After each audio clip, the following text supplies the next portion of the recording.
Mes chers amis, bienvenue sur les dossiers secrets, où chaque mystère est un défi pour l'esprit.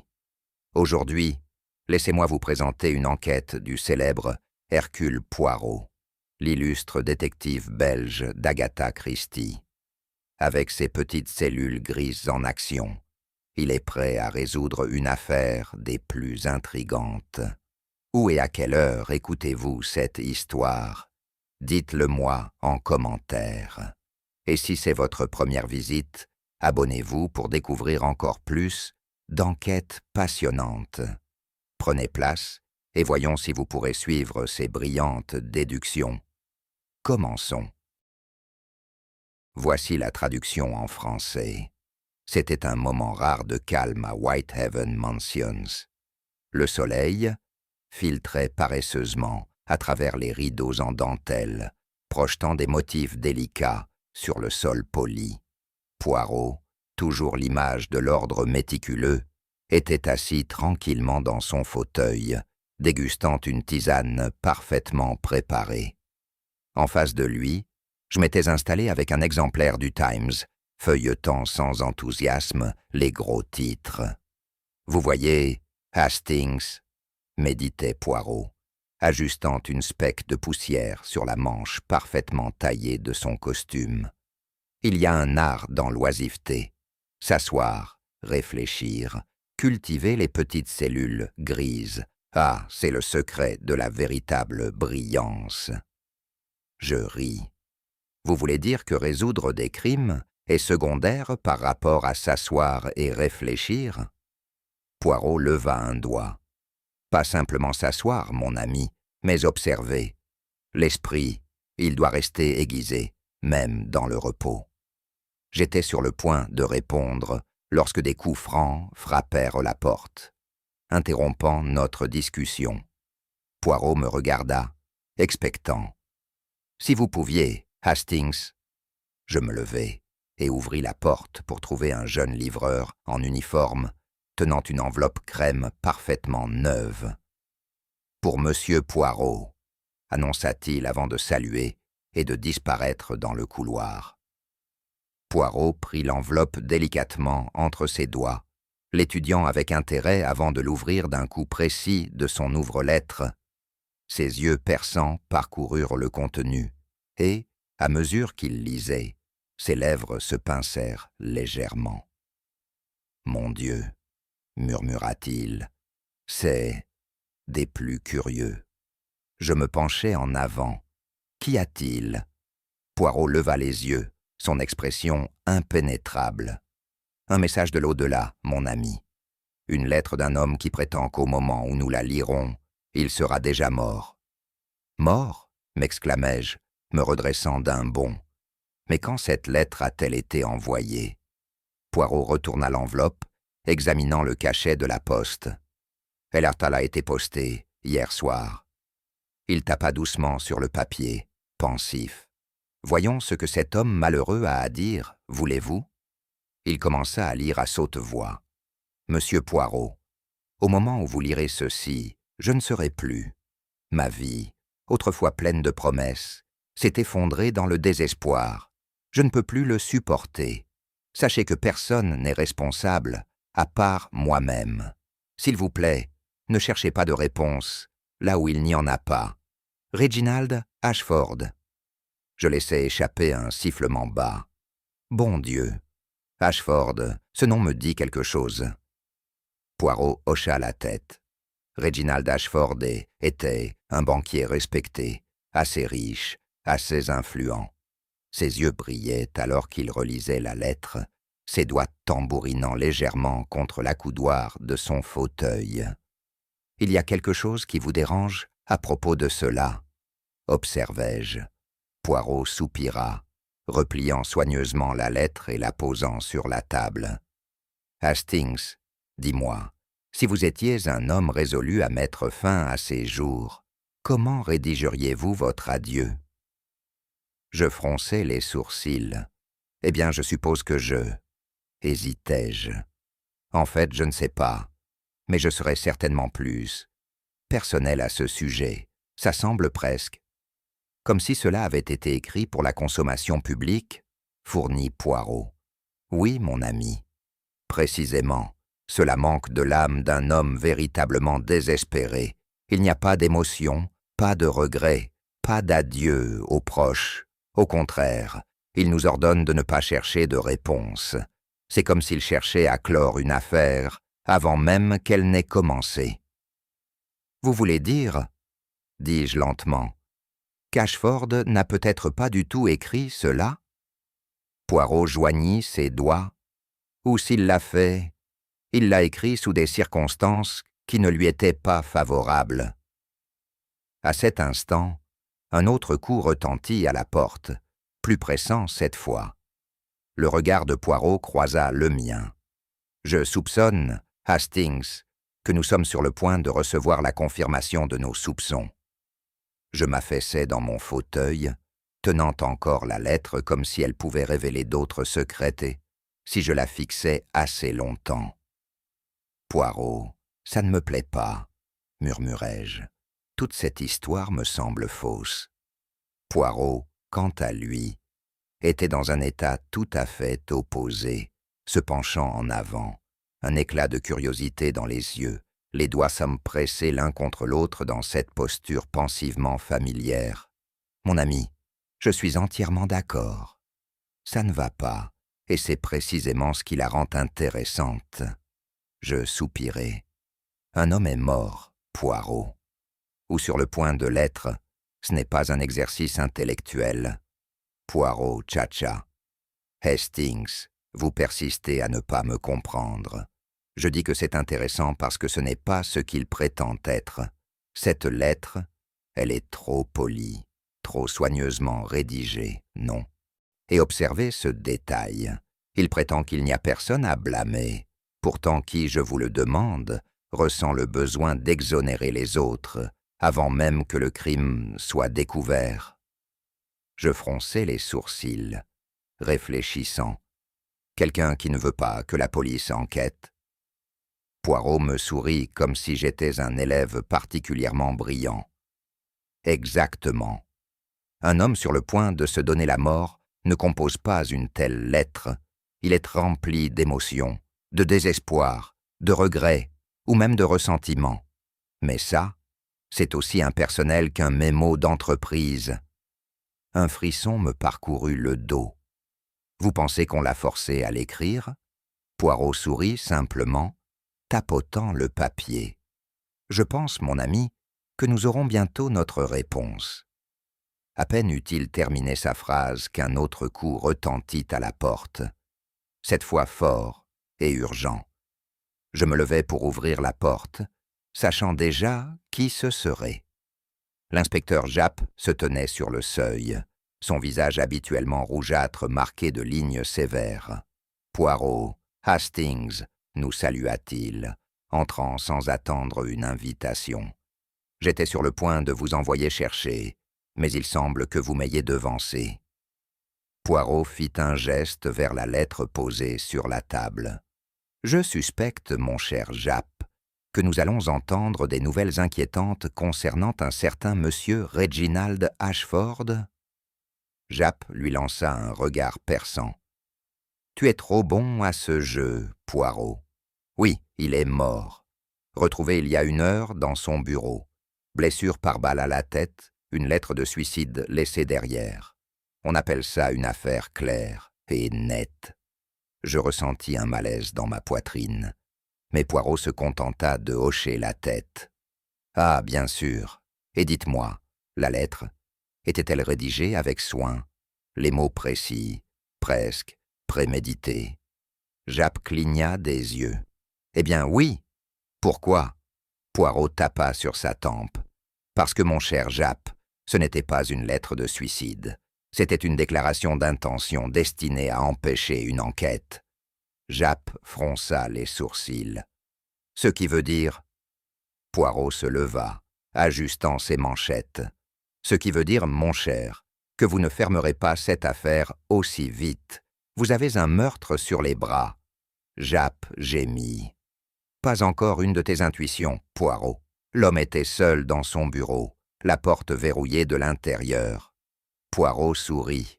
Une chambre verrouillée, oui, mais un mystère verrouillé. Ah, c'est une toute autre histoire. Japp exhala bruyamment et secoua la tête. Écoute, Poirot, je respecte tes méthodes, mais je pense que tu poursuis des fantômes. L'homme est mort, le revolver était dans sa main. Et la lettre, eh bien, tu l'as lue toi-même. Poirot joignit ses doigts. Exactement, exactement. Et pourtant, dis-moi, Japp, notre malheureux monsieur Ashford, était-il gaucher ou droitier? Japp fronça les sourcils. Droitier. Pourquoi? Les yeux de Poirot brillèrent. Ah, je vois. Et naturellement, il s'est tiré une balle avec sa main droite, n'est-ce pas? Japp hésita. Eh bien, non. Le revolver était dans sa main gauche. Poirot applaudit des mains. Et voilà, mon ami, votre première incohérence. Un homme si précis qu'il rédige une lettre de suicide avec la clarté d'un document juridique, mais il oublie d'utiliser sa main dominante pour appuyer sur la détente.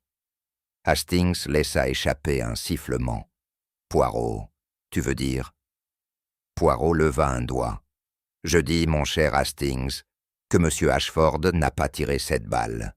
Il était déjà mort lorsqu'on l'a posé là. Poirot se leva brusquement, redressant sa veste avec détermination. Allons, Hastings, nous devons nous rendre immédiatement sur le lieu du crime. Japp gémit. Je savais que tu dirais ça. Poirot sourit.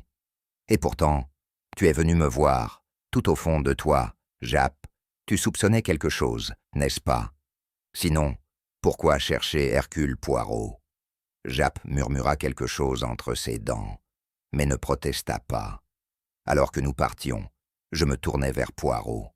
Par où commençons-nous? Poirot sourit. Par le commencement, mon ami, avec la première, la plus vitale des questions. Et quelle est-elle? La voix de Poirot tomba à un murmure. Qui avait intérêt à la mort de Reginald Ashford? La résidence des Ashford était une imposante structure en pierre grise, ses grandes fenêtres donnant sur la rue, comme les yeux froids et inexpressifs d'un sentinelle. La maison avait l'air de l'ancien luxe, solide, respectable et totalement sans vie. Alors que nous sortions de la voiture, je resserrai mon manteau contre le vent glacial. Un endroit plutôt lugubre, murmurai-je. Cela semble convenir à l'occasion. Poirot, lui, semblait parfaitement à l'aise en ajustant ses manchettes. Mais non, Hastings, ce n'est pas la maison qui est lugubre, c'est l'atmosphère. La mort, elle persiste dans l'air, n'est-ce pas? Un policier en uniforme ouvrit la porte pour nous et nous entrâmes. Le hall grandiose était faiblement éclairé, les rideaux en velours épais, tirés contre la lumière du jour.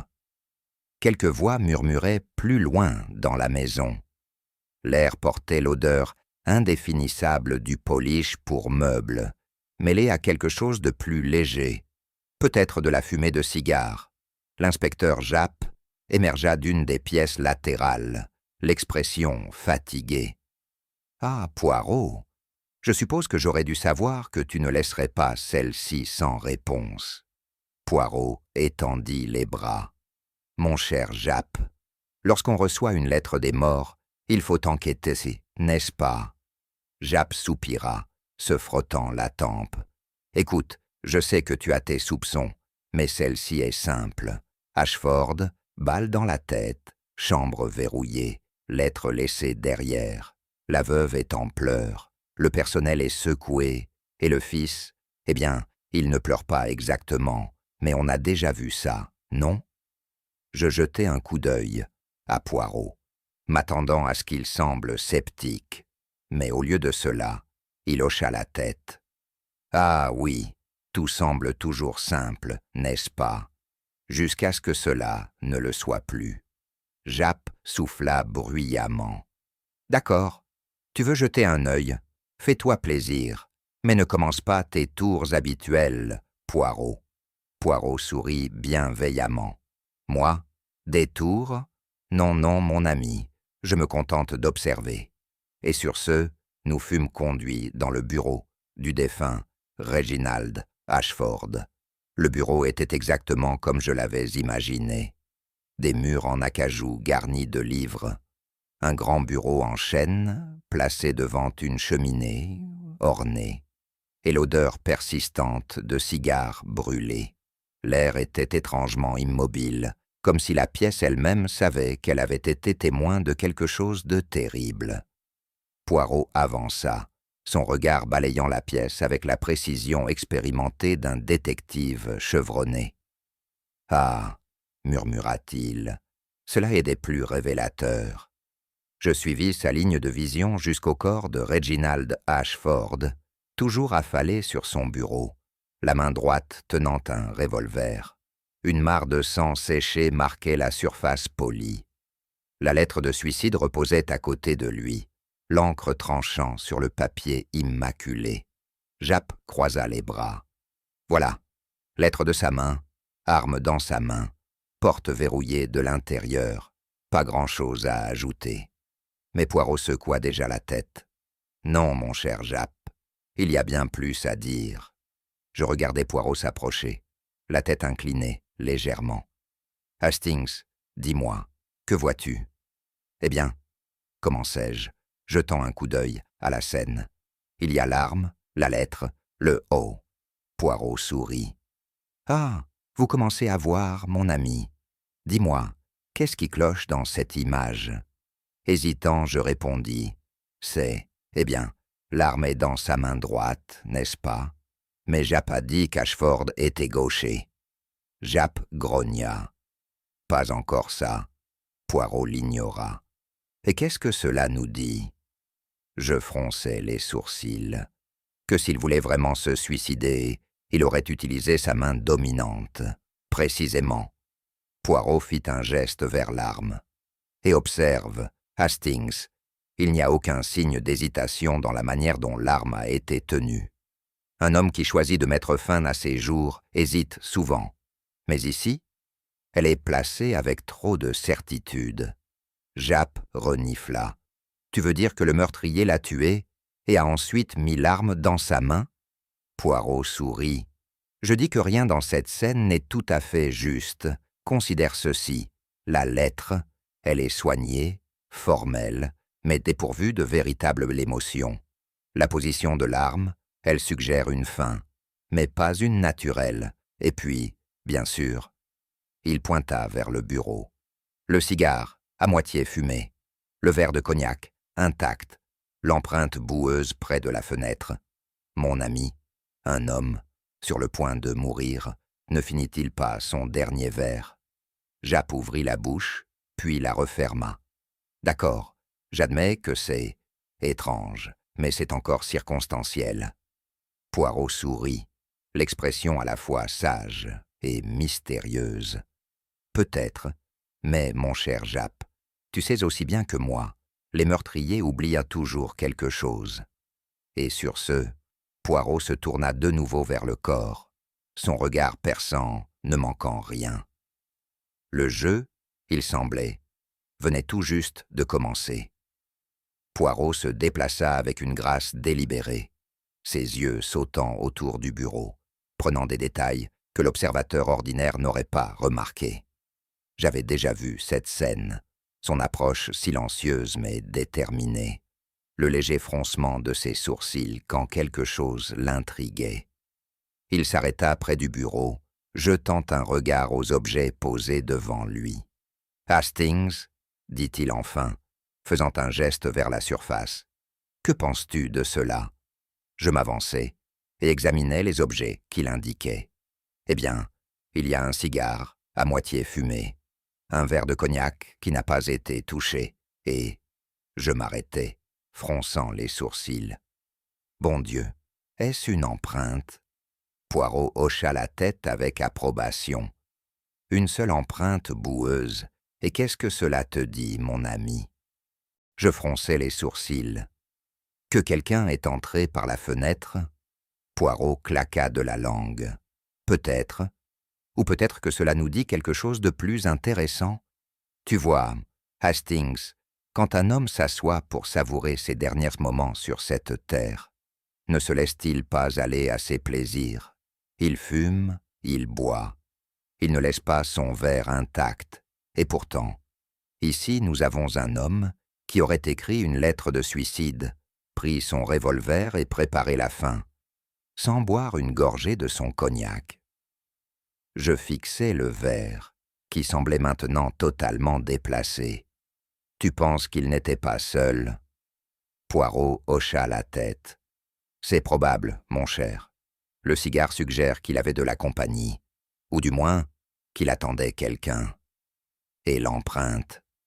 Il s'accroupit, l'examinant de près.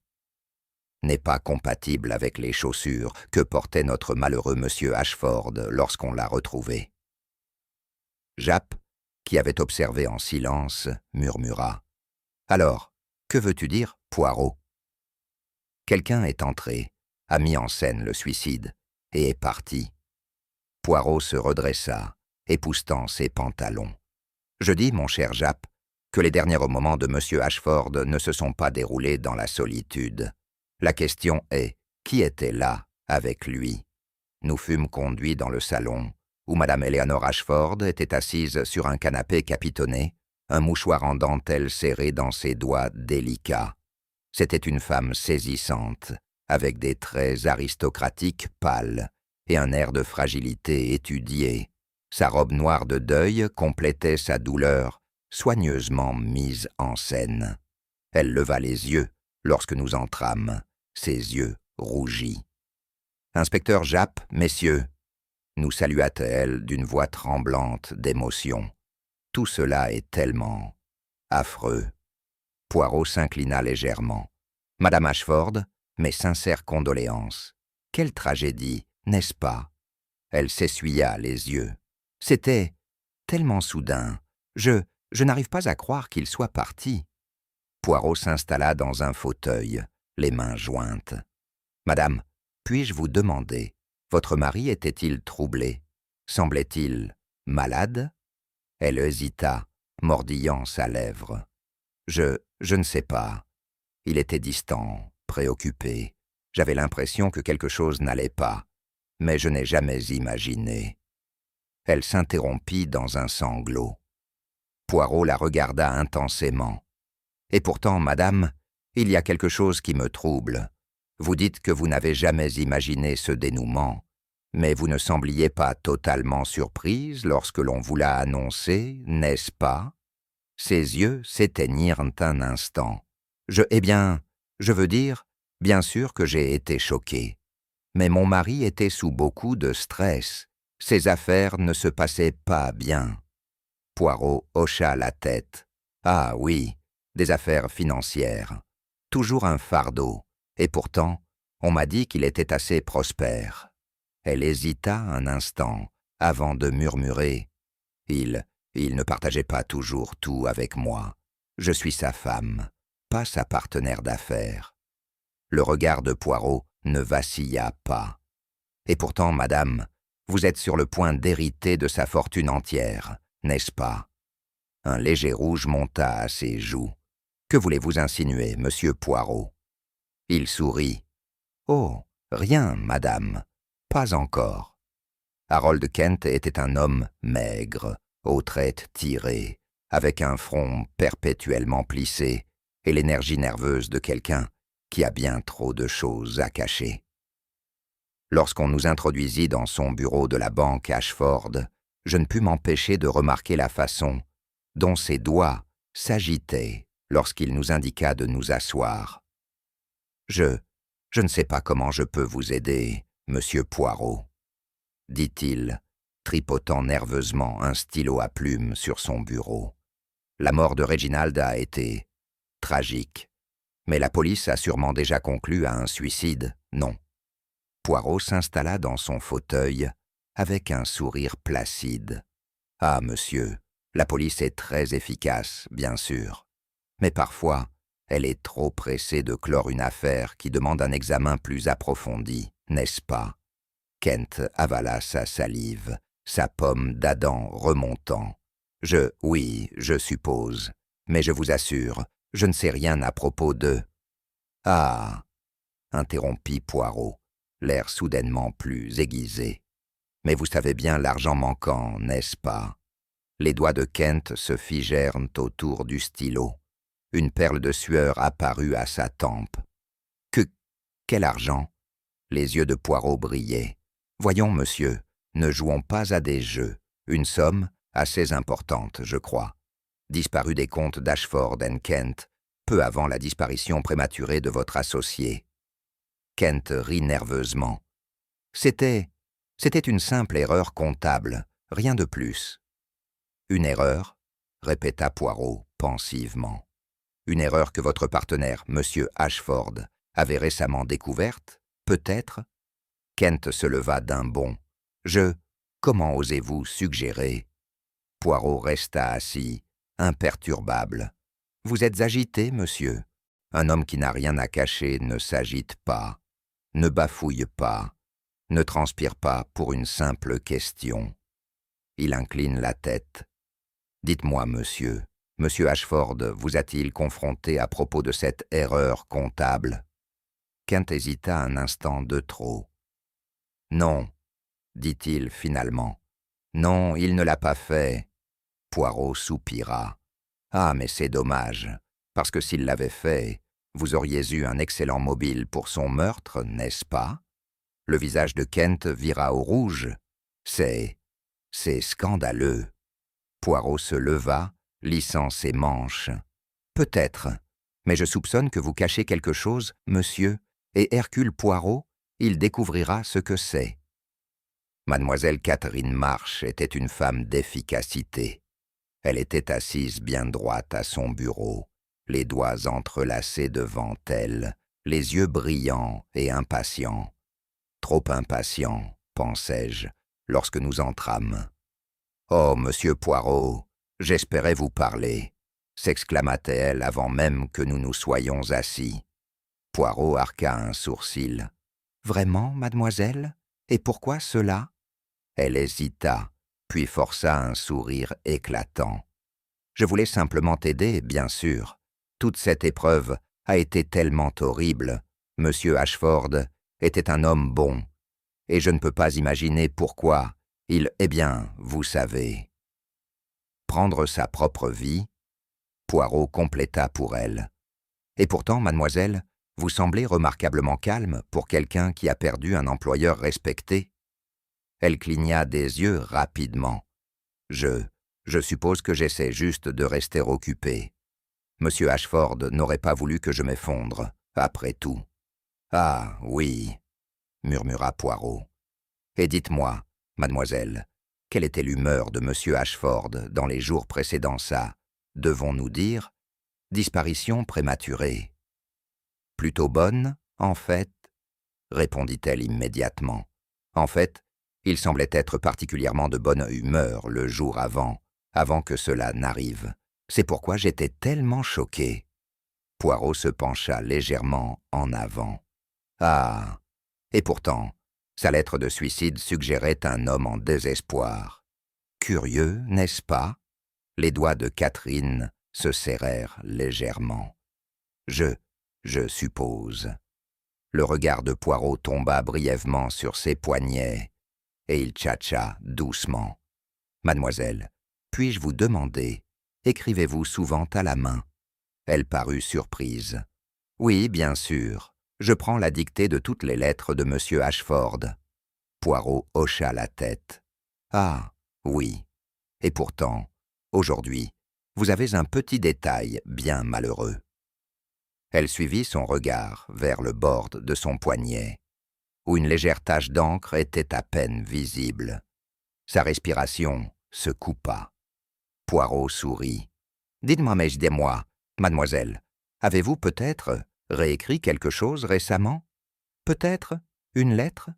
Une lettre destinée à convaincre le monde que monsieur Ashford avait mis fin à ses jours? » Ses mains se serrèrent. « C'est ridicule. » Poirot se leva, époussetant la poussière imaginaire de sa manche.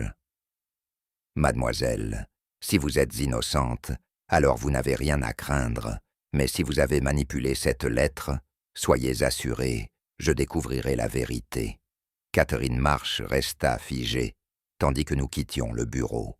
son masque soigneusement composé craquait, juste assez pour révéler la panique qui se cachait en dessous. Giles Ashford était un homme grand et large, dans la trentaine, avec l'air de quelqu'un qui avait longtemps abandonné les conforts du privilège. Ses cheveux noirs étaient légèrement en désordre, et ses yeux bleus perçants, si semblables à ceux de son défunt père, portaient une pointe de défi. Lorsqu'on nous présenta, il ne regarda à peine Poirot, les bras croisés sur sa poitrine. « Je suppose que vous pensez que je l'ai fait, » dit-il d'une voix plate. Poirot s'installa dans un fauteuil, ajustant le pli de son pantalon. « Je pense, monsieur, que vous vous êtes disputé avec votre père la nuit avant sa mort. » La mâchoire de Jill se crispa. « Oui, je l'ai fait, et je ne le nie pas. Mon père et moi, nous ne nous entendions jamais. C'était un homme autoritaire. Il attendait toujours que je vive ma vie selon ses règles. » Poirot joignit ses doigts. « Et pourtant, monsieur, on ne tue pas pour un simple désaccord, n'est-ce pas ?» Giles expira brusquement, ses doigts se serrant sur ses côtés. « Je suis parti avant 10 heures. La gouvernante peut le confirmer. Si vous voulez mon avis, vous devriez vous intéresser à son partenaire d'affaires, Kent. Il avait bien plus de raisons de vouloir la mort de mon père que moi. » Poirot incline légèrement la tête. « Ah, vous vous dérobez, monsieur. Mais dites-moi, votre père a-t-il évoqué des peurs cette nuit-là? Semblait-il avoir peur? » Un éclat d'hésitation traversa le visage de Giles. « Maintenant que vous en parlez, oui, il en avait. » Les yeux de Poirot brillèrent. « Ah! Et pourtant, un homme qui prévoit de mettre fin à ses jours, il n'a généralement pas peur de la mort, n'est-ce pas ?» Giles fronça les sourcils, mais ne dit rien. Poirot se leva. « Merci, monsieur, vous avez été des plus utiles. » Hastings et moi suivîmes Poirot alors qu'il faisait les 100 pas dans le salon, plongé dans ses pensées. « Alors, Poirot, demandai-je, que penses-tu de tout ça ?» Poirot tapa sur sa tempe. « Ah, Hastings, il y a trop de suspects. Cela en soi est des plus suspects. C'est comme si quelqu'un avait soigneusement placé trop de preuves devant nous. » Je fronçai les sourcils. « Que veux-tu dire ?» Poirot soupira. « Considérez mon ami, Madame Ashford. Sa douleur est trop parfaite, trop dramatique. Harold Kent, ses méfaits financiers font de lui un méchant trop évident. Et Mademoiselle March, elle est trop pressée d'aider, n'est-ce pas ?» Je fronçai les sourcils. « Donc tu dis que none d'entre eux n'est coupable ?» Poirot sourit en connaisseur. « Ah, Hastings, je dis simplement que la vérité, elle est cachée en pleine vue. Et je vais le prouver. » Poirot demanda une comparaison de la lettre de suicide avec des échantillons d'écriture connus de Reginald d'Ashford. Les résultats arrivèrent ce soir-là. Nous nous tenions dans le bureau, alors que Poirot dépliait soigneusement le papier, ses yeux perçants scrutant chaque lettre. Puis, sans un mot, il le tendit à Japp. « Alors, » grogna Japp, « qu'est-ce que je suis censé voir ?» Poirot soupira dramatiquement. « Oh, mon cher, tu ne vois donc pas. » « L'écriture, elle ne correspond pas. » Japp cligna des yeux. « Quoi ? Mais cela signifie... » Poirot sourit triomphalement. « Que la lettre a été forgée. Et donc, mon ami, nous savons maintenant avec certitude, ce n'était pas un suicide, c'était un meurtre. » Il y eut un étrange changement dans l'air lorsque Poirot commença ses interrogatoires. Je l'avais déjà vu. Son comportement entier changea, devenant à la fois décontracté et intensément observateur. C'était comme s'il voyait droit dans les âmes de ceux qui se trouvaient devant lui. Nous étions assis dans le grand salon de la propriété, Ashford, les lourds rideaux, projetant de longues ombres dans la pièce. Les suspects, Eleanor Ashford, Harold Kent, Catherine March et Giles Ashford, furent appelés individuellement pour faire face à l'examen minutieux de Poirot. Éléanore entra la première, se tamponnant les yeux avec un mouchoir en dentelle. Poirot la regarda avec une expression impassible, la tête légèrement inclinée. « Madame, pardonnez-moi de déranger votre douleur, » dit-il d'une voix fluide, « mais il est très important que je comprenne l'état d'esprit de votre mari avant son, devons-nous dire, tragique départ. » Eléanore prit une profonde inspiration. Réginald avait été préoccupé dernièrement. Je pensais qu'il pouvait avoir des difficultés avec ses affaires. « Ah !» murmura Poirot. Et pourtant, il n'a laissé aucune mention de telles inquiétudes dans sa lettre. Seulement une vague insistance sur le fait qu'aucun n'était à blâmer. Ses doigts se serrèrent autour du mouchoir. « I don't know what to say. » Poirot se pencha légèrement en avant. « Peut-être, madame, ce n'est pas que vous ne sachiez pas quoi dire, mais que vous avez peur de trop en dire. » Eléanore se raidit. Avant qu'elle ne puisse répondre, Poirot se tourna brusquement vers Hastings et moi. « Mon ami, vous souvenez-vous du grand cas du baron Dupont ?» Je clignais des yeux. « Non, Poirot, je ne crois pas. » Poirot soupira dramatiquement. « Ah, mon cher Hastings, comme on oublie vite. Le baron, lui aussi, a connu un sort tragique, retrouvé dans son bureau, seul, avec une lettre à la main. Mais vous voyez, mon ami, il n'était pas du tout seul. » Les lèvres d'Éléanore s'ouvrirent sous la surprise, et je vis ses doigts trembler. Poirot sourit. « Un cas des plus remarquables, mais je m'égare. » Elle souffla doucement, et j'eus la distincte impression que Poirot l'avait perturbée. Poirot la congédia et fit appeler le prochain suspect, Harold Kent, qui entra en ayant l'air vraiment misérable. Le jeu avait commencé, et Poirot était déjà 2 pas devant. Éléanore venait à peine de se recomposer lorsque Poirot la rappela pour un second round d'interrogatoire. Cette fois, il ne perdit pas de temps en civilité. « Madame, » dit-il, sa voix douce mais ferme, « je suis particulièrement intrigué par une question, le testament de votre défunt mari. » Elle hésita, un mince éclat de quelque chose, l'appréhension, traversant son visage. « I don't know much about it. Reginald handled all those affairs himself. »« Indeed? » Poirot steepled his fingers. « And yet, madame, surely you must have been aware of a most récent change. » Ses doigts se serrèrent dans son giron. Je craignais de l'upséter. Poirot la regarda longuement. Puis, il parla, sa voix légère mais chargée de sens. « Madame, on ne tarde pas à discuter d'un testament à moins d'avoir une raison de craindre ce qui y est écrit. » Elle sursauta. Poirot, bien sûr, remarqua. « Ah, très bien. Madame, laissez-moi vous rassurer, je ne crois pas aux fantômes.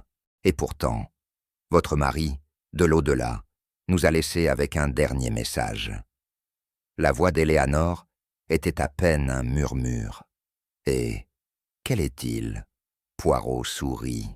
« Que sa mort n'était pas un accident, et madame, j'ai l'intention de le prouver. » Harold Kent nous attendait dans le bureau, ses mains serrées l'une contre l'autre. Il avait l'air d'un homme qui souhaitait paraître composé, mais dont les nerfs le trahissaient. Ses doigts s'agitaient, ses yeux se tournaient vers la porte, et son pied frappait, un rythme impatient contre le tapis. Poirot, toujours délibéré, prit son temps pour s'installer dans un fauteuil, avant de fixer Kent avec un regard perçant. « Monsieur Kent, » dit-il calmement, « vous avez travaillé en étroite collaboration avec Monsieur Ashford pendant de nombreuses années, n'est-ce pas ?»« Oui, » répondit Kent rapidement. « Nous étions partenaires d'affaires depuis plus d'1 décennie. Et pourtant, » poursuivit Poirot, « il y avait des irrégularités, non ?» Kent se raidit. « Je ne sais pas ce que vous voulez dire. » Poirot se pencha légèrement en avant, son expression empreinte de curiosité polie. « Allons, monsieur, Ne jouons pas à faire semblant. Vous êtes bien au courant, n'est-ce pas, qu'une grosse somme d'argent a récemment disparu des comptes de votre entreprise. Kent laissa échapper un rire court et nerveux. Une erreur comptable, je vous l'ai déjà dit. Ah, acquiesça Poirot. Une erreur que M. Ashford avait récemment découverte? Peut-être. Le changement chez Kent fut immédiat. Son visage perdit de la couleur, et ses doigts se serrèrent si fortement que ses articulations devinrent blanches. Ce n'est pas vrai. Poirot soupira. Ah, mais monsieur, vous voyez, j'ai déjà parlé à vos comptables, et ils me disaient que M. Ashford se préparait à vous confronter à propos de cette somme manquante. Quelle coïncidence malheureuse, n'est-ce pas, qu'il meure avant de pouvoir le faire. Kent se leva d'un bond. M'accusez-vous de quelque chose? Poirot resta assis, totalement calme. Je vous accuse de quelque chose? Oui, mais que ce soit de fraude ou de meurtre, cela, nous le déterminerons bientôt. Kent ouvrit la bouche, puis la referma. Poirot sourit. Asseyez-vous, monsieur, la vérité, elle ne va pas attendre indéfiniment. Mademoiselle Catherine Marsh nous accueillit dans la bibliothèque avec une expression agréable, bien que légèrement méfiante. Elle était assise avec une posture impeccable, les mains soigneusement repliées dans son giron, l'image même de la secrétaire compétente. « Monsieur Poirot, dit-elle poliment, comment puis-je vous aider ?» Poirot incline la tête. « Ah, mademoiselle Marsh, vous êtes des plus obligeantes. Dites-moi, s'il vous plaît, quelle a été la dernière conversation que vous avez eue avec monsieur Ashford ?» Elle hésita brièvement. Trop brièvement pour que la plupart ne le remarquent, mais pas pour Poirot. Il semblait de bonne humeur, dit-elle. Il travaillait tard, comme d'habitude, mais il était assez calme. Poirot tapa ses doigts ensemble. Et pourtant, mademoiselle, vous ne semblez pas totalement à l'aise lorsque vous dites cela. Pourquoi? Elle cligna des yeux. I don't know what you mean. Le regard de Poirot se baissa vers son poignet. Ah, mais mademoiselle, je vois que vous êtes une femme de détail, de précision. Et pourtant, vous avez un petit détail bien malheureux, juste là. Sa main se porta instinctivement à son poignet, et Poirot sourit. Dites-moi, mademoiselle, avez-vous par hasard réécrit quelque chose récemment? Peut-être une lettre destinée à convaincre le monde que M. Ashford avait mis fin à ses jours? Son visage pâlit. C'est absurde. Poirot se leva, époussetant la poussière imaginaire de sa manche. Mademoiselle, si vous êtes innocente, alors vous n'avez rien à craindre. Mais si vous avez manipulé cette lettre, soyez assurée, je découvrirai la vérité. Catherine Marsh resta figée, son masque soigneusement composé, se fissurant juste assez pour laisser entrevoir la panique qui se cachait en dessous. Giles Ashford était assis raide dans le bureau, la mâchoire serrée, les bras croisés sur sa poitrine. Il avait été convoqué une nouvelle fois, et à en juger par son expression, il n'en était guère ravi. Poirot le regarda avec un calme impénétrable, les doigts pressés l'un contre l'autre, plongés dans une profonde contemplation. « Dis-moi, monsieur, » commença Poirot, « vous avez affirmé très fermement que vous avez quitté la maison de votre père avant 10 heures la nuit de sa mort, n'est-ce pas ?»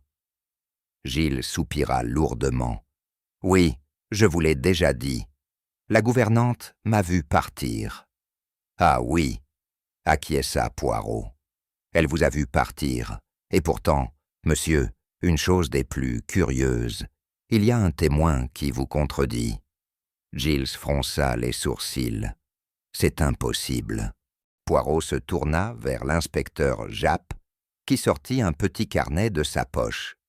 Un voisin, M. Lennox, jure avoir entendu des voix fortes se disputer à l'intérieur de la maison bien après minuit. Giles ricana. Eh bien, ce n'était pas moi. Peut-être que mon père était au téléphone Ou parlait à quelqu'un d'autre? Peut-être, dit Poirot calmement.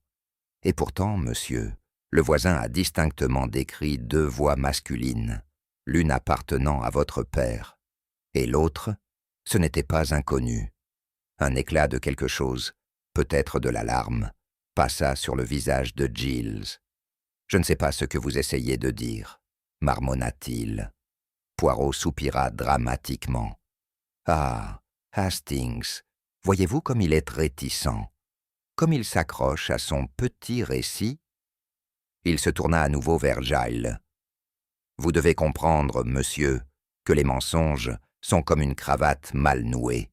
Ils se dénouent très facilement. » Les poings de Giles se serrèrent. « D'accord, j'y étais plus tard dans la nuit, mais je ne l'ai pas tué. » Poirot incline la tête. « Alors pourquoi mentir ?» Giles hésita. « Je suis revenu parce que je voulais m'excuser. Notre dispute était devenue intense, et je pensais que j'avais peut-être été trop dur. » Et incita Poirot. Giles avala sa salive. Mais quand je suis arrivé, les lumières étaient éteintes, tout était silencieux. J'ai pensé qu'il était peut-être allé se coucher, alors je suis parti à nouveau. « Ah, » murmura Poirot. « Donc, monsieur, vous nous dites que votre père était vivant lorsque vous êtes parti, et pourtant, une autre voix a été entendue. La question reste, qui était-ce » Alors que nous quittions le bureau, je laissai échapper un grognement de frustration. « Poirot, qu'est-ce qu'on accomplit réellement? Chaque fois qu'on parle à quelqu'un, on a une nouvelle contradiction. » Poirot se contenta de sourire. « Ah, Hastings, mais ne voyez-vous pas? Chaque contradiction n'est pas un échec, c'est un pas de plus vers la vérité. » Je levai les mains. « Alors pourquoi avons-nous l'impression de tourner en rond ?» Poirot s'arrêta brusquement dans le couloir et se tourna vers moi. « Mon ami, considérons ce que nous savons. D'abord, nous avons un soi-disant suicide, mais la lettre est forgée. Ensuite, nous avons un fils qui prétend être parti à 10 heures, mais il était là plus tard. Et enfin, nous avons un homme qui était soi-disant seul lorsqu'il est mort. Mais nous savons qu'une autre voix a été entendue. » Je soupirai. « Oui, on sait tout ça. Mais qu'est-ce que ça signifie ?» Les yeux de Poirot pétillèrent. « Cela signifie, Hastings, que quelqu'un est très pressé de nous convaincre d'une fausse histoire. Et quand quelqu'un essaie trop fort de convaincre, qu'est-ce que cela vous dit ?» Je fronçai les sourcils. « Que cette personne ment ?» ?»« Exactement. » Poirot applaudit des mains. « Et un mensonge, Hastings, est comme un fil. Quand vous le tirez au bon endroit, toute la tapisserie se défait. » Je passai une main dans mes cheveux. « Tu fais ça paraître si simple. » Poirot me sourit d'un air condescendant. « Ah, mon ami, c'est simple, quand on utilise les petites cellules grises. » J'étais sur le point de protester lorsque Japp apparut, brandissant un morceau de papier. « Poirot, tu voudras voir ça. » Poirot prit le papier, ses yeux le parcourant rapidement avant que ses lèvres ne se courbent en un sourire satisfait. « Ah !» murmura-t-il. « Maintenant, Hastings, voyons si notre menteur est prêt à avouer. » Je commençais à être de plus en plus irrité. Poirot, comme toujours, semblait s'amuser énormément. « Poirot, grognai-je, me frottant les tempes, nous avons un enchevêtrement impossible d'alibis, de mobiles suspects et de preuves trompeuses. Tu ne peux pas me dire que tu as tout résolu. » Poirot me regarda d'un air désolé, comme si j'étais un élève particulièrement lent, en train de lutter avec de simples calculs. « Ah, Hastings, mais c'est exactement ce que je suis en train de te dire. » Je le fixai. Mais comment? Poirot ajusta ses manchettes, l'expression sereine au possible. « Tu vois, mon ami, quand on élimine l'impossible, ce qui reste, aussi improbable soit-il, doit être la vérité. Le problème n'est jamais les faits, mais la manière dont on les arrange. » Il se leva, faisant les 100 pas lentement dans le salon. les doigts pressés l'un contre l'autre. Considère, Hastings, nous avons un suicide qui n'est pas un suicide, une lettre forgée, une somme d'argent disparue, et une veuve qui hésite à la mention d'un testament. Je hochai la tête. Oui, et un fils qui a menti sur l'heure à laquelle il a quitté la maison, et un partenaire d'affaires qui avait toutes les raisons de vouloir Ashford mort. Poirot me sourit comme si j'avais résolu l'affaire moi-même. Exactement. Tu vois, chaque suspect a quelque chose à cacher. Mais cacher quoi? Voilà la vraie question. Je laissai échapper un souffle frustré. Bon, Poirot, éclaire-moi. Qui a tué Ashford? Patience, mon ami. Il leva un doigt. Un grand détective ne révèle pas la réponse avant le bon moment. Le drame, il doit être bien agencé. Je croisa les bras. Tu veux dire que tu n'es pas encore sûr? Poirot rit. Ah, Hastings, tu me blesses. Je suis bien sûr. Je connais le meurtrier, je connais le mobile, et je sais comment cela a été fait. Je clignai des yeux. Alors pourquoi attendons-nous? Le sourire de Poirot s'élargit. Parce que, mon cher, il ne suffit pas de savoir, il faut aussi prouver. Avant que je ne puisse argumenter davantage, la porte s'ouvrit et Japp entra, l'air agacé. Poirot, vas-tu enfin me donner une réponse directe, ou suis-je juste là pour jouer les messagers? Poirot applaudit des mains. Ah, juste l'homme qu'il me faut. Mon cher Japp, je dois vous déranger pour une petite faveur. Je requiers un rassemblement de tous nos suspects. Japp lui lança un regard suspicieux. Un rassemblement? Pourquoi faire? Les yeux de Poirot brillaient. Pour révéler la vérité, bien sûr. Le salon de la propriété Ashford était préparé pour ce que j'avais commencé à considérer comme le grand final de Poirot. Les suspects furent appelés un par un. Eleanor Ashford, pâle mais composée. Harold Kent, visiblement anxieux. Catherine Marsh, évitant tous les regards. Et Giles Ashford, les bras croisés de manière défensive. Japp se tenait sur un côté, observant la pièce avec une expression lasse. « Poirot, si tu me fais perdre mon temps. » Poirot leva une main. « Patience, mon ami. Tu auras bientôt ton coupable servi sur un plateau d'argent. » Je regardai autour de la pièce, notant les différents degrés de malaise sur chaque visage. La tension était palpable, l'air lourd des accusations non dites. Poirot prit sa place devant le groupe, ajustant sa cravate avec précision. Puis, dans une voix remplie d'autorité calme, il déclara « Messieurs, mesdames, nous sommes ici pour démêler un crime. Et je vous assure, avant la fin de cette soirée, vous saurez qui a tué Reginald Ashford, comment cela a été fait et pourquoi. » La pièce tomba dans un silence absolu. Je déglutis difficilement. C'était le moment, l'acte final. Le grand salon de la propriété Ashford était lourd de silence, tandis que les suspects prenaient une place, chacun jetant des regards inquiets les uns vers les autres. Les lourds rideaux en velours étaient tirés, la lumière vacillante du lustre projetant de longues ombres sur le tapis perçant. J'avais déjà vu cela, le moment de Poirot, lorsque toutes les pièces du puzzle s'étaient alignées dans son esprit, et qu'il attendait simplement que le spectacle commence. Il se tenait au centre de la pièce, les mains soigneusement jointes devant lui, sa petite silhouette rayonnant d'une confiance absolue. Japp, les bras croisés, laissa échapper un soupir impatient. « Alors, Poirot, vous nous avez tous rassemblés ici. Allons-nous enfin entendre ce qu'il en est ?» Poirot leva la main, lui faisant signe de se taire. « Mais oui, mon cher Japp, vous entendrez tout.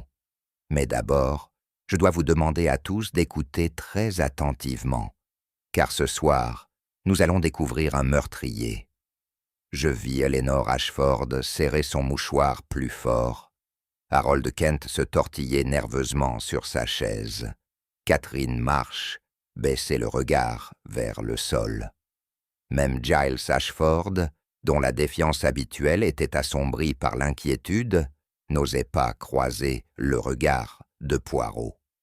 Poirot commença à faire les 100 pas lentement, ses chaussures polies, produisant le moindre bruit contre le tapis. « Messieurs, mesdames, nous avons ici une affaire des plus curieuses.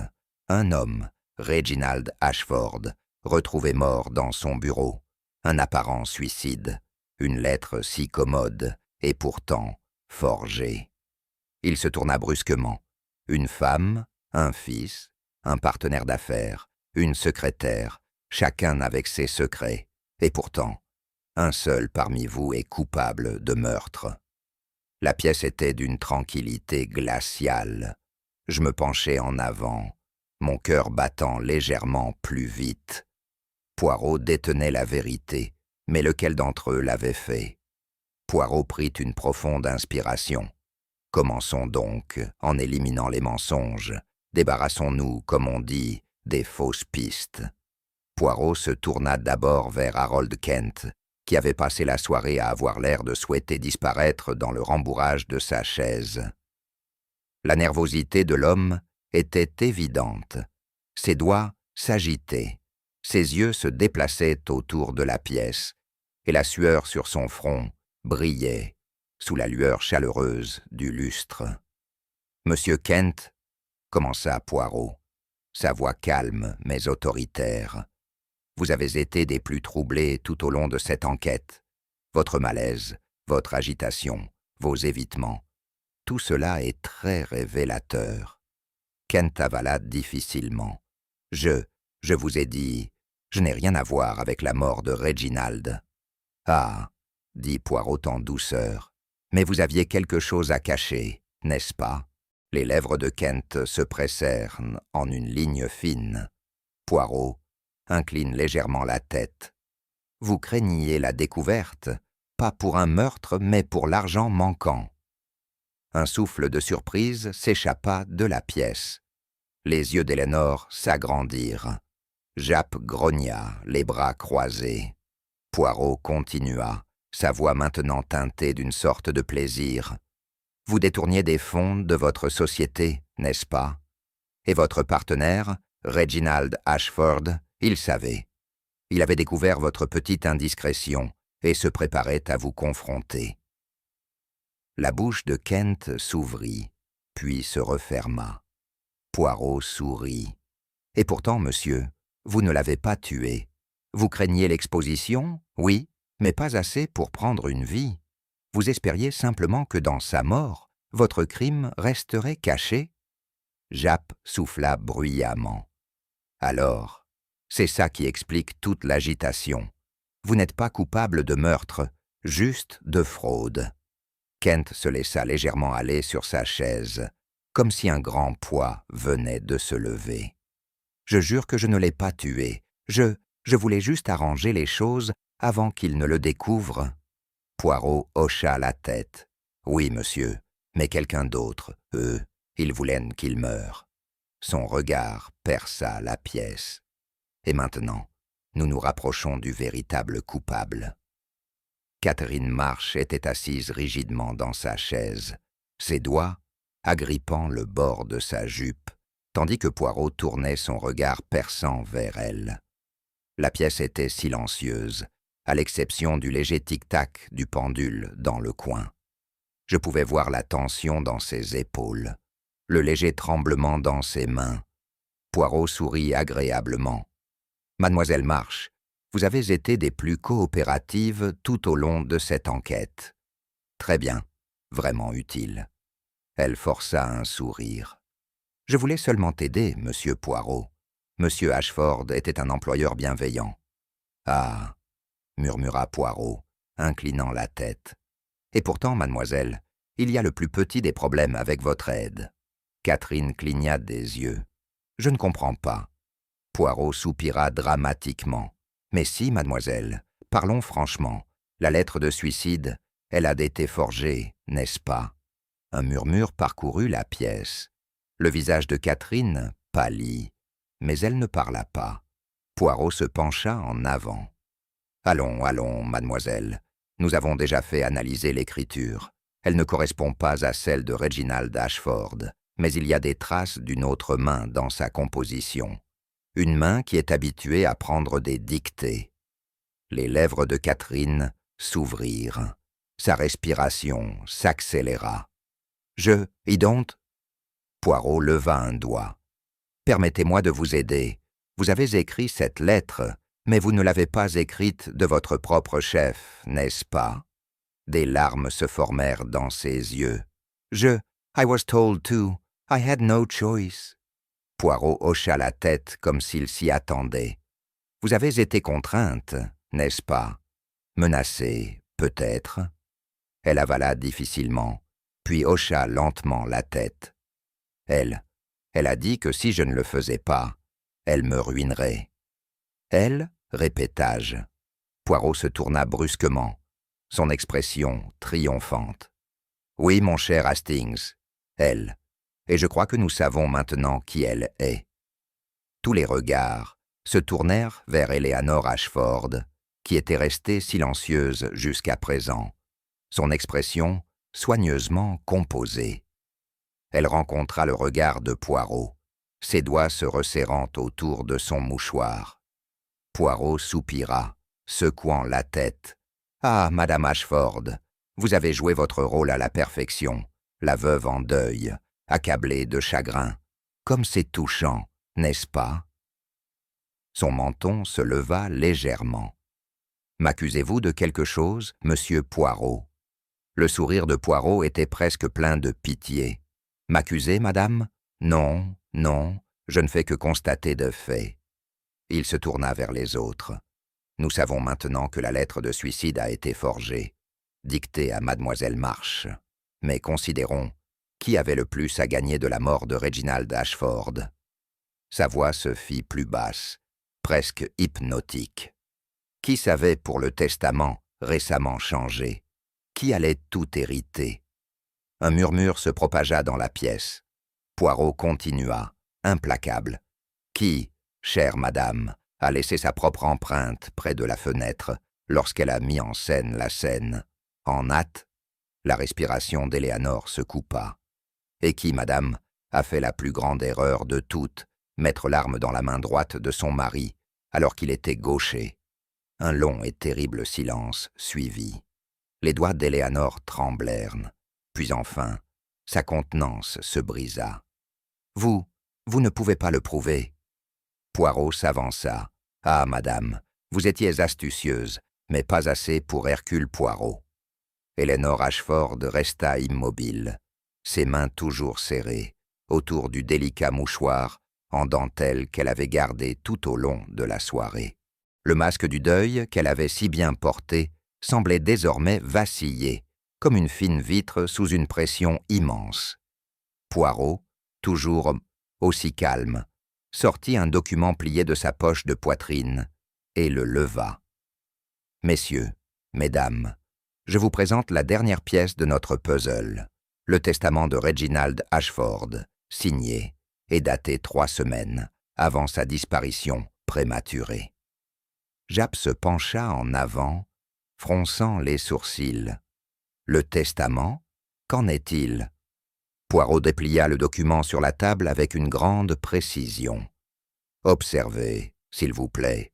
Avant cette révision, la succession de feu M. Ashford devait être divisée, son fils Giles héritant d'une portion substantielle, avec des allowances plus petites pour son partenaire d'affaires et ses employés de longue date. » La voix de Poirot se fit soudainement plus basse. « Mais ceci est différent. » Hastings et moi nous approchâmes pour examiner le document. Ma respiration se coupa. « Bon Dieu, murmurai-je. Tout va, Éléanor. » Poirot incline la tête. « Ah, Hastings, maintenant vous voyez. » Il se tourna de nouveau vers Éléanor. « Madame Ashford, votre mari, il ne vous faisait pas confiance, n'est-ce pas? Pendant de nombreuses années, il vous a maintenu dans un confort, mais pas dans la richesse. Et puis, soudainement, ce testament a été changé. Pourquoi ?» Les lèvres d'Éléanor se pressèrent ensemble. Reginald voulait s'assurer que je sois prise en charge. Il se sentait coupable de m'avoir négligé. Les yeux de Poirot brillèrent. « Culpabilité, madame?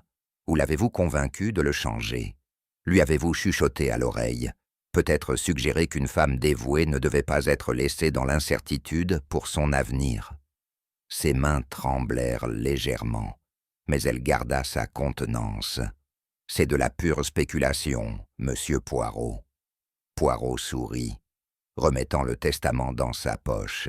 « Ah, mais je ne spéculerai pas, madame, je déduis. » Il se tourna vers la pièce. Reginald Ashford, un homme prudent dans ses affaires, change soudainement son testament, donnant tout à une femme qu'il ne faisait plus confiance. Et 3 semaines plus tard, il est mort. Poirot secoua la tête. Les coïncidences, elles sont bien rares. La mâchoire de Japp se crispa. « C'est donc ça son mobile ?» Poirot hocha solennellement la tête. « Le mobile le plus fort, mon cher Japp. Et pourtant, madame a commis une erreur des plus malheureuses, une erreur qu'elle a laissée derrière elle sur la scène du crime. » La respiration d'Éléanore se coupa. Poirot se tourna, son regard perçant. « Parlons-nous de l'empreinte, madame. » Un silence total s'abattit sur la pièce. Poirot fit un pas mesuré en avant, son regard ne quittant pas Eleanor Ashford.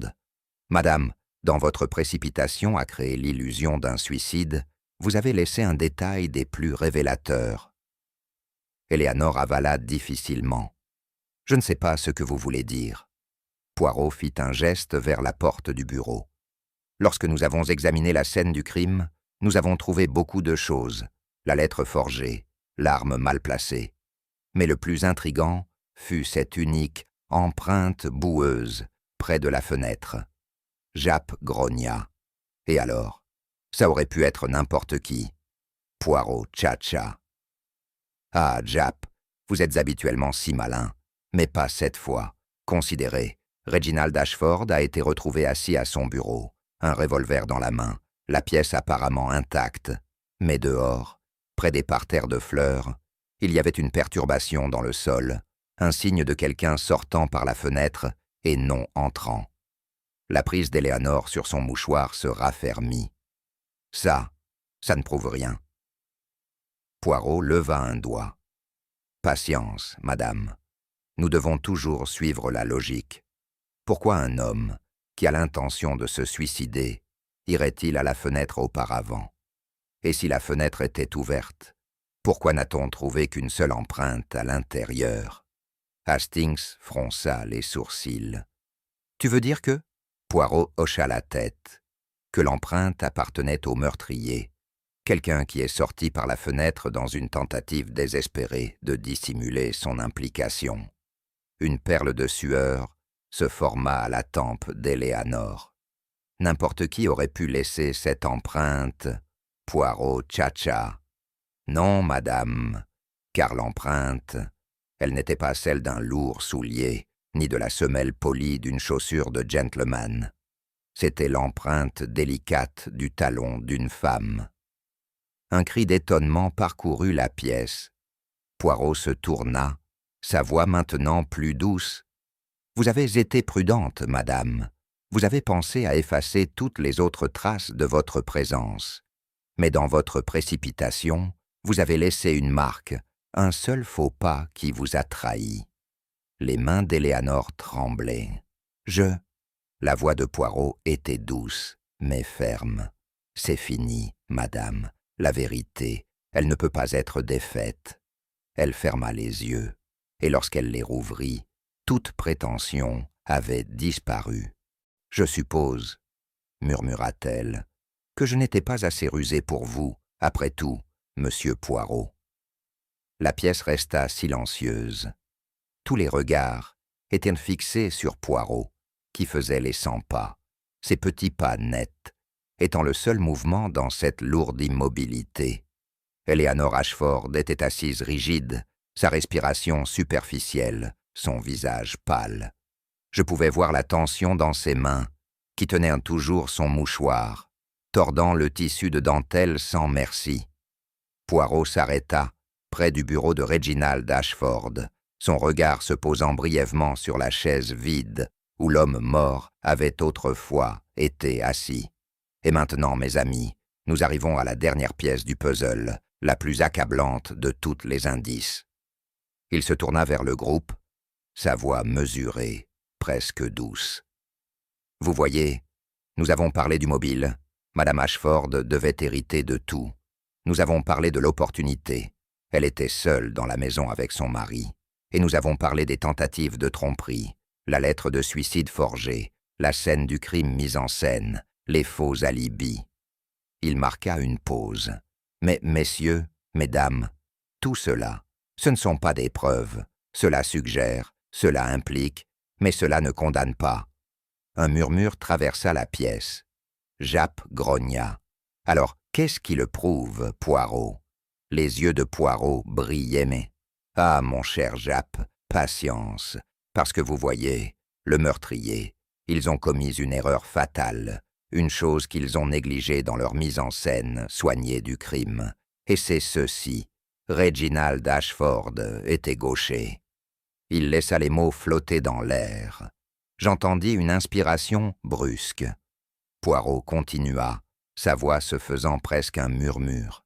« Et pourtant, mes amis, où a été retrouvée l'arme ?» Il leva un doigt, placé soigneusement dans sa main droite. Un silence lourd suivit. Le visage d'Éléanore était impassible, mais sa prise sur le mouchoir se serra davantage. Poirot se tourna vers Japp. Un homme, qui a l'intention de se suicider, prendrait naturellement l'arme avec sa main dominante, n'est-ce pas?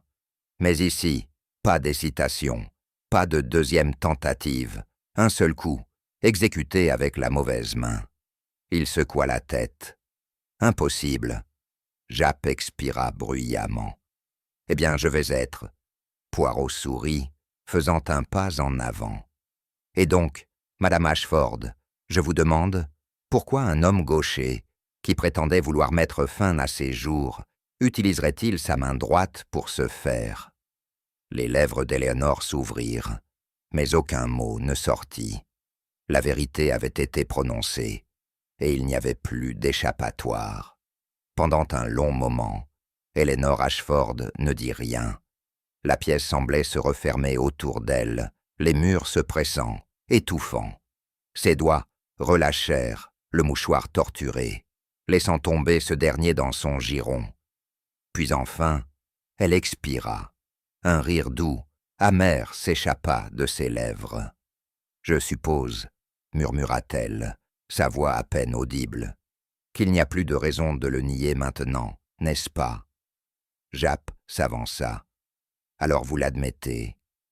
Éléanore redressa le dos, sa contenance revenant, bien que ses yeux restaient vides. « Oui, » dit-elle, « je l'ai fait. » Un souffle collectif parcourut la pièce. Poirot soupira, secouant la tête. « Ah, madame, vous étiez si proche, vous l'avez soigneusement planifié, vous avez bien caché vos traces, mais à la fin, la vérité, elle se révèle toujours. » Éléanore esquissa un petit sourire fatigué.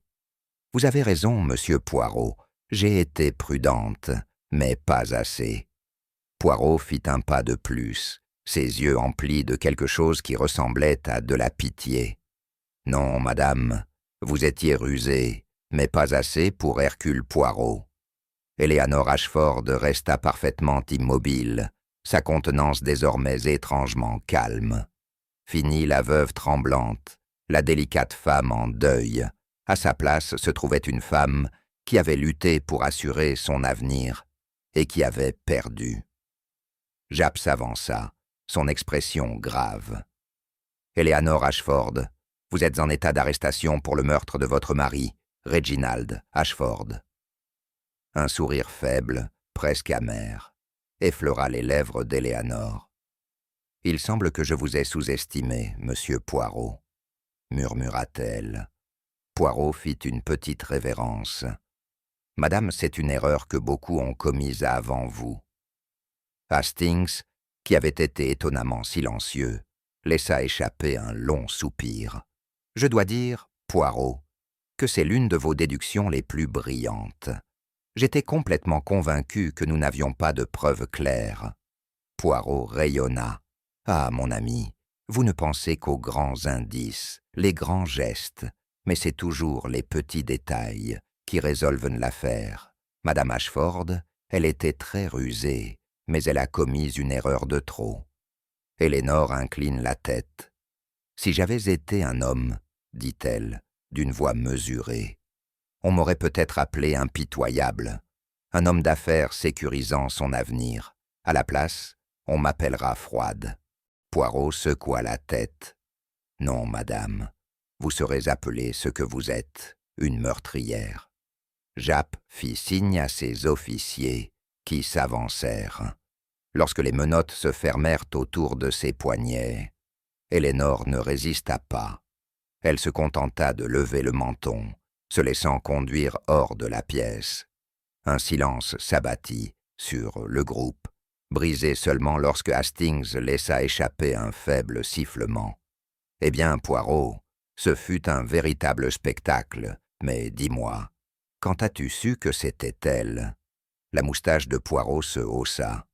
« Ah, mon ami, je l'ai su dès le tout début, et c'était à cause d'une seule lettre. » Je fronçai les sourcils. « La lettre? Tu veux dire la lettre de suicide ?»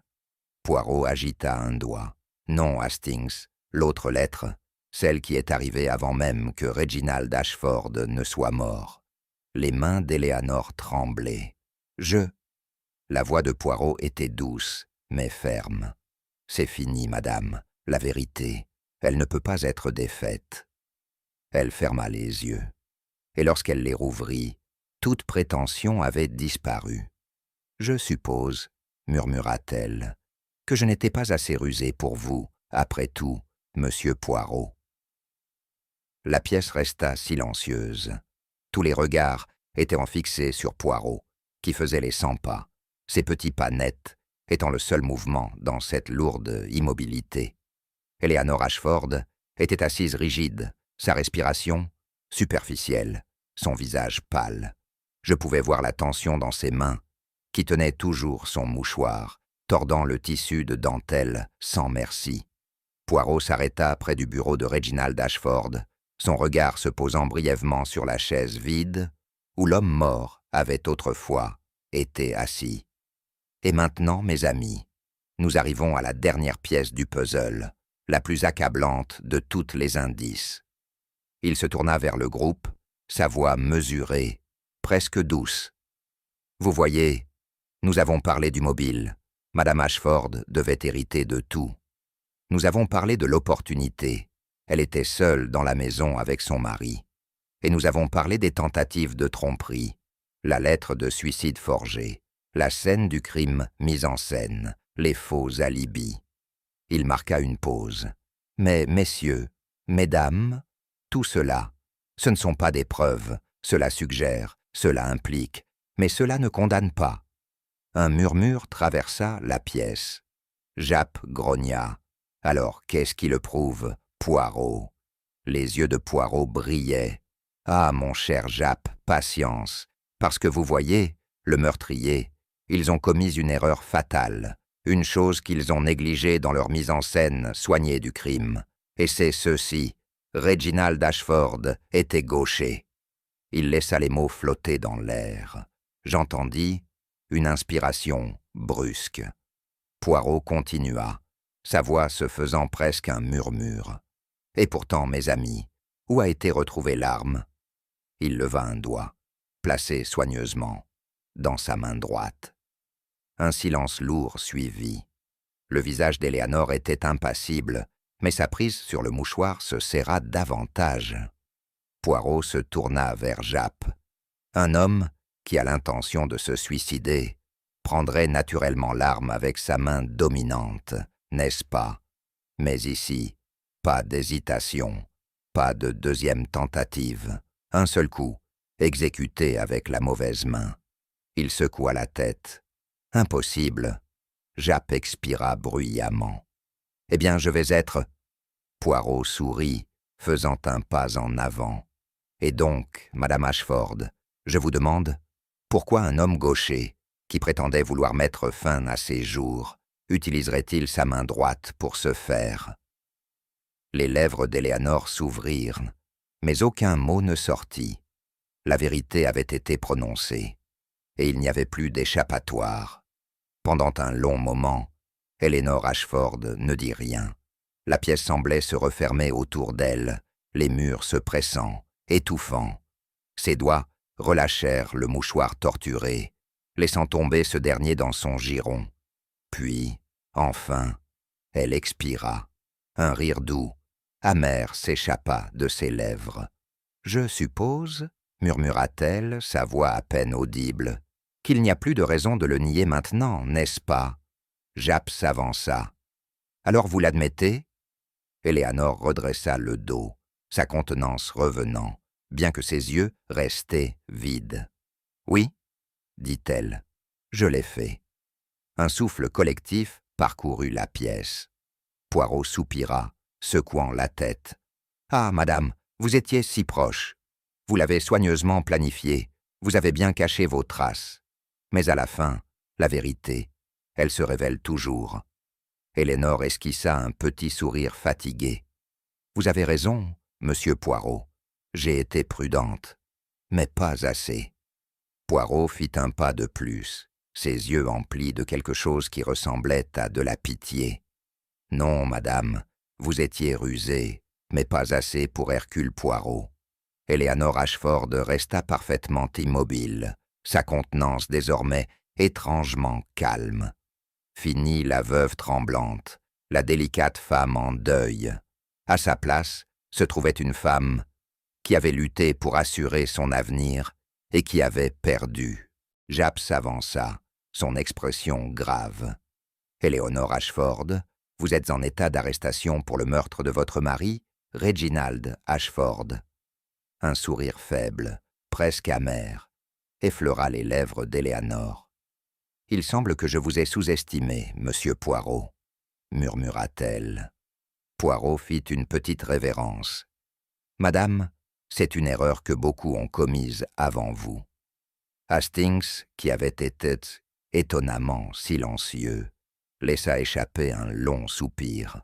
« Je dois dire, mais Poirot, que c'est l'une de vos déductions les plus brillantes. J'étais complètement convaincu que nous n'avions pas de preuves claires. » Poirot rayonna. « Ah, mon ami, vous ne pensez qu'aux grands indices, les grands gestes, mais c'est toujours les petits détails qui résolvent l'affaire. Madame Ashford, elle était très rusée, mais elle a commis une erreur de trop. » Éléanore incline la tête. « Si j'avais été un homme, dit-elle, d'une voix mesurée, on m'aurait peut-être appelé impitoyable, un homme d'affaires sécurisant son avenir. À la place, on m'appellera froide. » Poirot secoua la tête. « Non, madame, vous serez appelée ce que vous êtes, une meurtrière. » Japp fit signe à ses officiers, qui s'avancèrent. Lorsque les menottes se fermèrent autour de ses poignets, Éléanore ne résista pas. Elle se contenta de lever le menton, se laissant conduire hors de la pièce. Un silence s'abattit sur le groupe, brisé seulement lorsque Hastings laissa échapper un faible sifflement. « Eh bien, Poirot, ce fut un véritable spectacle, mais dis-moi, quand as-tu su que c'était elle ?» La moustache de Poirot se haussa. « Ah, mon ami, je l'ai su dès le tout début, et c'était à cause d'une seule lettre. » Je fronçai les sourcils. « La lettre? Tu veux dire la lettre de suicide ?» Poirot agita un doigt. « Non, Hastings, l'autre lettre, celle qui est arrivée avant même que Reginald Ashford ne soit mort.